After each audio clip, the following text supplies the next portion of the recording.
He Tricycle, the Gator, and the Rosebush Massacre, 1955 edition.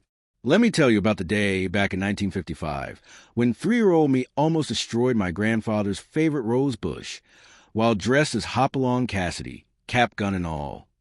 The Discovery, 1955 freedom. It's 1955. I'm a free-range toddler. I'm wandering near the railroad tracks, tipping my hat to the hobos, the good guys, and avoiding the bums, just like I was taught.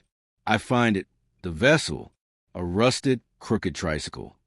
As I'm eyeing it, one of the bums looks at me with a toothless grin and croaks. That trike was spat out by a Florida croc, and we never saw the boy again. I didn't wait to hear the rest. My heart hit my ribs, and I dragged that crock-spat wreck home as fast as my legs could carry me to a rational person. It's trash. To me, it's the white stallion of the night of St. Petersburg. I name it Topper. The repair, toddler engineering. A knight can't ride a wreck. So I gather my supplies, 10 roofing nails and a strip of Gator, that jagged tread that explodes off retreaded semi-tires. I start hammering. My hand-eye coordination is still in beta testing. I manage to get 10 nails to stick. The other 20, I launched those into orbit or shot them deep into the yard, adding iron to the iron-poor St. Petersburg clay. I'm sweating under my black cowboy hat, muttering toddler profanity. I'm committed. Then Mom steps outside. She sees the nails.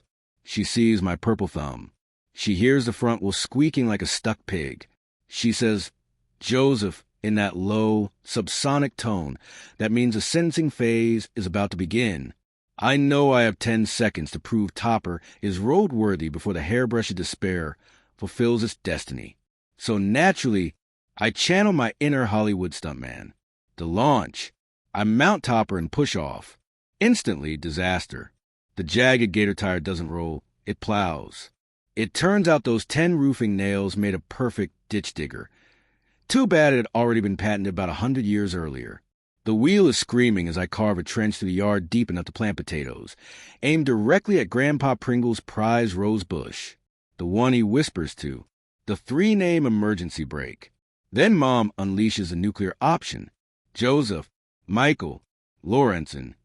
I didn't stop because I hit the bush. I stopped because my soul left my body. Topper skidded so hard the front end dug 4 inches deep into that clay. I was stuck.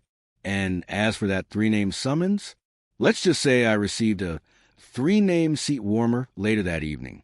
The fix, Grandpa Pringle. The next morning, Grandpa Pringle steps in. He doesn't yell.